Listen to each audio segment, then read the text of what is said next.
welcome to the Court Vision Podcast. This is your host, Andre Jones. I'm excited to bring you guys a fellow basketball enthusiast, Jimmy Rhoades. Jimmy was with me at San Francisco State. He was the manager and moved his way up. He's now in the Czech Republic, coaching and recruiting.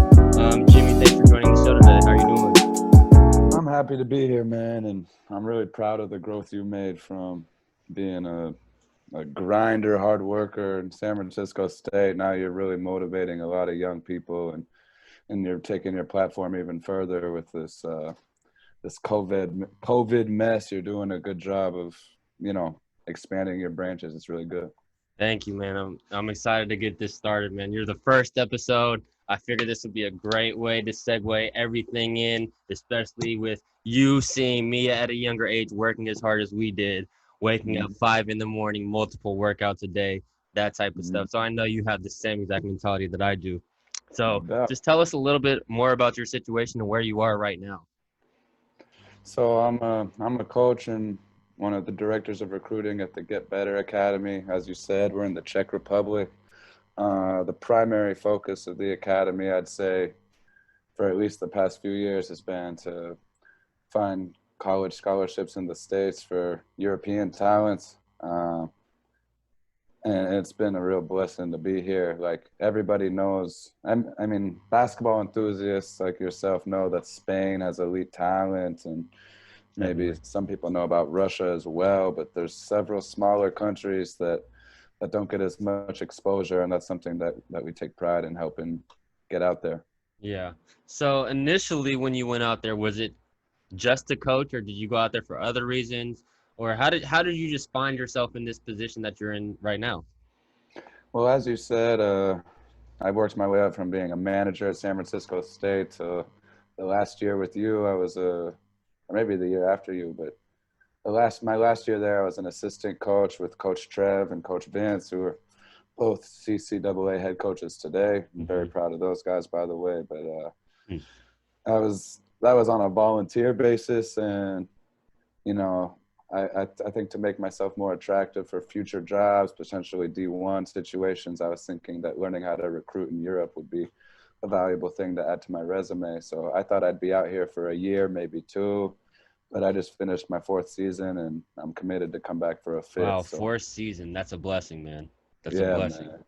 So time flies. So one question that we're gonna always ask here on this Court Vision podcast is, what made you fall in love with basketball? Like, what was, do you remember the day? Do you remember what exact game? Do you remember what exactly made you fall in love with the game? I don't know what I really love about basketball. I mean, when I grew up, I was going to the Golden State Warriors basketball camps, and this is back when they were blue and orange with Antoine Jameson and Larry Hughes, not winning a lot, but those camps kind of installed in me a love of basketball because, soccer, football, baseball, those are 9 guys on the field, 11 guys on the field. But basketball it's a contact sport, but it's 5-on-5, so everything is magnified. Like, you can make a mistake in soccer and not be very work hard or be a good player, and you could kind of hide. But basketball, everything is super personal. You get close with your teammates. You know more than me, or you talked trash a little bit back in the day. That's always a fun aspect as well. It's a lot more personal than I think a lot of other sports are, and that made me fall in love with it for sure. Got you. So did you always know growing up, and by the time you got to San Francisco State, that you wanted to be a head coach, and that was what you wanted to do with your life? Yes and no. I mean, I just knew I wanted to be involved with basketball in some capacity, and I'm blessed to be doing that. And if you would have asked me 6-7 years ago, would I want to be living in Central Europe, coaching 17, 18, 19-year-old kids, I don't know what my answer would be, but I couldn't be in a better situation and in a more blessed situation. And as long as I'm involved in the game and living off of basketball, there's a lot worse places I could be. Yeah, I agree. That was the goal for all of us, having basketball, being able to support our livelihood and our lifestyle. And I feel like Definitely. it's great to see that you got to that point in your life. So tell me more about Get Better Academy. I've heard a little bit from you, but I would like to hear a little bit more and you just get more in depth with it. Exactly. So I know you guys work with kids that are between 18, 19, right? 18, 19, 20. And We got a little bit younger too. We okay. typically are essentially a high school. We got a few 15, 16-year-olds, but we're also serve as a prep school for a lot of guys, like between their graduating high school year and them wanting to go to the States. Hmm. And since I've been here, we've signed, in 4 years, we've signed well over 20 guys to Division I universities, Great. Division II, JUCO, and AIA. We have players for every level, and not just to get there, but to be successful there. We had, I think, 5 freshmen last year starting, and it's not like necessarily they're in D2 or low major situations, but Hmm. we had a player starting in the WCC. We had player in Conference USA, one of the leading freshmen in scoring. Like we've Goodness. So had some major serious conferences. success, Major conferences. definitely. And Arthur Kanonchuk, he's an Estonian forward. He gave Gonzaga 19 points, and it was as a freshman. It was As a pretty big time. freshman. We were Yeah, really that's proud big. of him. That's really big. Yeah. So with the team that you have now, do Hmm. you think that you'll be having as many players go overseas, or what is one of the first things you tell guys that have those goals and those aspirations of playing past high school and playing at a major Division I university? What do you tell those guys as far as how hard they need to work and steps they need to take in order to obtain that goal? Uh, that's a good question, and we were certainly blessed this year because this has been the first year that our academy has put a lot of resources into. We have a pro team as well. We're in the second highest division in Czech Republic, Hmm. with aspirations to get to the first, and that's where you'll get into more like international play with teams in different countries and things like that. But Hmm. the leading scorer in our league this year was on our team. He averaged 30 a game, and he was from a really high level D2 conference in Hmm. North Carolina. Gotcha. Um, so some kids, we've had the problem in the past of kids coming here thinking, I'm at GBA, where's my scholarship? But without understanding how hard it is to work. And, Hmm. we'd point to the guy averaging 30 a game and say, this guy is a Division II player. You think you're better than him? And Hmm. it was really humbling for some guys. And they really saw the work that his name's KJ was putting in. And Hmm. they see day in, day out what it takes. And so that's the first thing. And the second thing, obviously, is it's so competitive in the States. There's so many guys hungry to get a college scholarship, want to go to the league, et cetera, et cetera.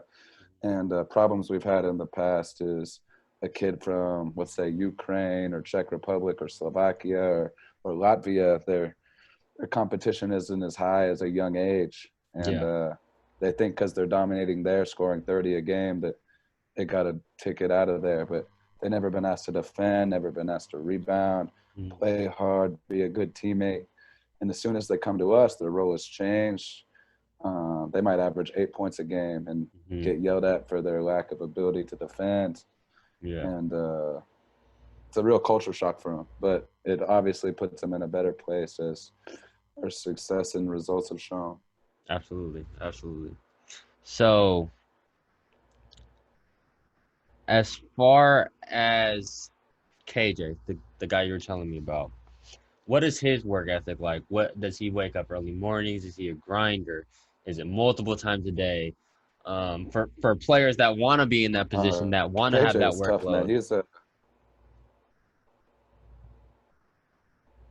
KJ Arrington. Shout out to KJ Arrington. Hmm.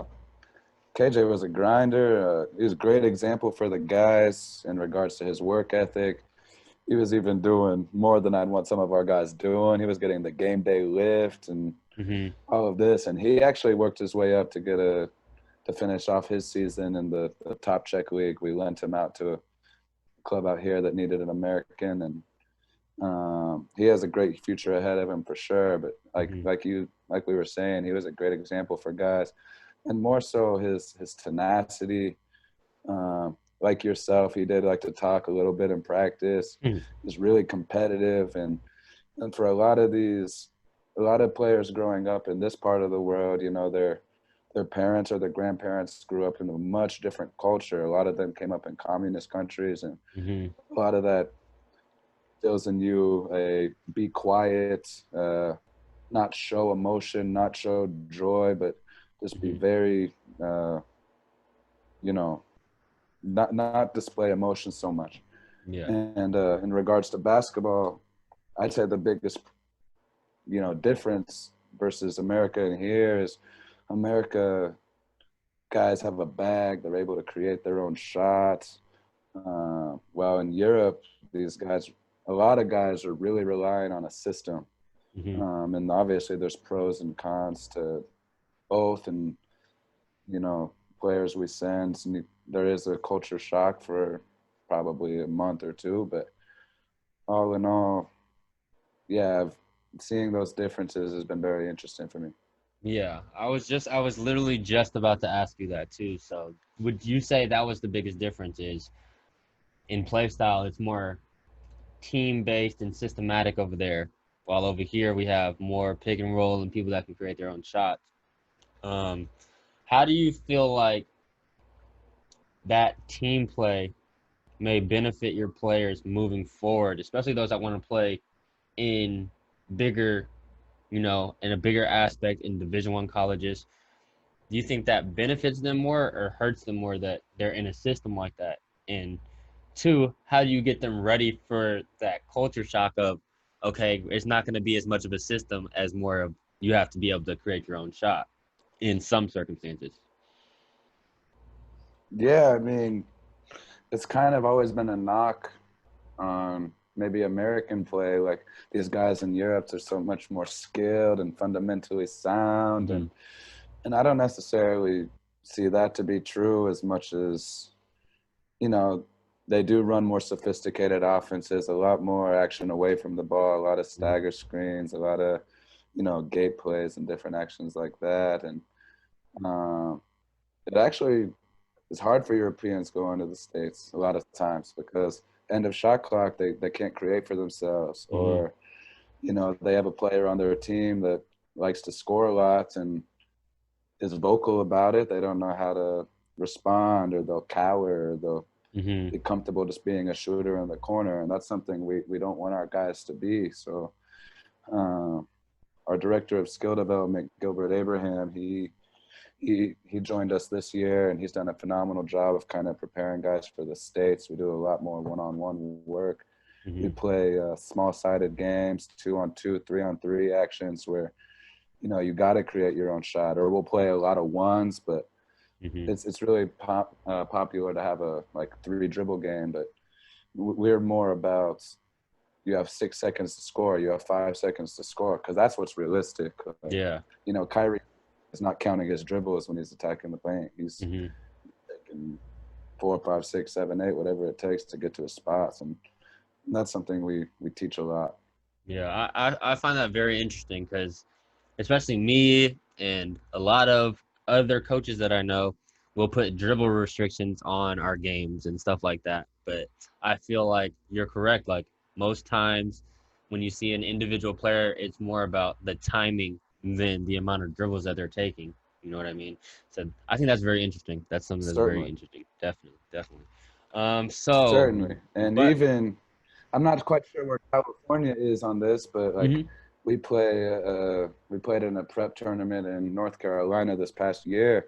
There was no shot clock, and like guys would attack, press us, mhm, turn us over, attack. They might not get a good shot for 40, 45 seconds, but mhm. they were patient enough till they got one. So um, yeah, that's the toughest thing is being persistent and trying to get to your spots. And if you get step slide or cut off, not just passing it, or but really being able to create space, attack again and again and again, Mhm. get 2 bodies past. And that's something that our guys learn with our academy. Yeah. So you were saying that you guys have a pro team and you guys are in that second league.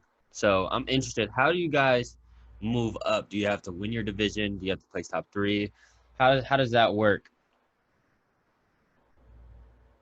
So obviously, COVID affected a lot of Hmm. out of the back, but the top two teams from the second league would play against the worst team in the top league, and it's kind of a round robin, and you take the point differentials of all of those and the best record of like you'd play each team once, Hmm. they play each other as well. But because that didn't end up happening, we're going to be in the second division this upcoming season, Gotcha. with another opportunity to make it up there. Hmm. Gotcha. Well, that's real interesting. They make it kind of like pool play, like AAU basketball a little bit. Exactly. That's really interesting. I like that a lot. So, what's next for Jimmy Rhoades? Like, what are you trying to do in the future with this game? I know your passion for it. I know how much you love it. What is the end goal for Jimmy Rhoades? Oh man, like I said, I'm just blessed to be in basketball. I came here wanting to be a college coach, and that still is on my list of what I maybe want to do. But for me, it's all about fit and where I get a chance to be myself, Hmm. grow, and showcase my abilities, whether it's in Europe or the States. I've really grown to love the European game and the professional game. I've grown in, I mean, I've come to love preparing guys to get to the college level versus being there. Hmm. Um, I still do love college basketball, but watching a 30-second shot clock after being out here is just like, man, An I feel like I could eternity. go order a cup of coffee and come back and still on offense. So Yeah. that's tough to watch a little bit, but I mean, anything where I get to help a team be successful, that's what it's all about. Here, I love giving guys an opportunity to get themselves to a situation where they're better than where they started. Hmm. Czech Republic's not regarded as a high-level basketball country necessarily, even though they are getting much better. They finished above states in the World Championships this year. Okay. I haven't heard Big. the end of that, but yeah, getting to the States, or like we've sent one player to play in Spain's top league. He's playing for Hmm. Valencia Basket. Tomas Pavelka, really proud of him as well. Um, I've fallen in love with the job here, so I'm not rushing to get out of here, but I'm Hmm. looking to be in a good situation where I could showcase, find like I've learned very well how to get players. I've recruited Hmm. players from smaller non-basketball countries as like Ireland to we've got players from Latvia, Estonia, Hmm. recruited, and we've had Slovenians, all these countries I never even knew where they were on the map before I moved out here. I've had the blessing to go visit and actually make relationships and try to find players in. And then, in regards to the basketball, I've learned so much X's and O's and how to deal with people, different cultures, different this, different that. Yeah. That had to have been a big culture shock. And you've always been like that. You've always been someone that wants to, help players be successful. You want to see the best out of people. You want to get them in the positions that they want to be in. And that's something I commend you for heavily, definitely. So this is our 24-second portion of the Court Vision podcast. You have 24 seconds to plug in or promote whatever you have going on right now or anything that you have going on with your business right now. Um, All right. Tell me when, man. I'm ready. I'll tell you when. Once that clock starts, you're going. Ready, Jimmy? Yes, sir. All right. Go ahead. All right. First and foremost, get that sound. There we go. First and foremost, we do have some players available for my college coaches listening. Hmm. Um, I think good D2 JUCO level guys right now, just because the climate's so, shaky because of COVID. So Andre will post my contact information, and we got Definitely. some guys that could help you. And lastly, we're looking for interns as coaches every year. If you're interested in getting, whether you're a strength coach or a basketball coach, Hmm. we're a good situation for you to grow.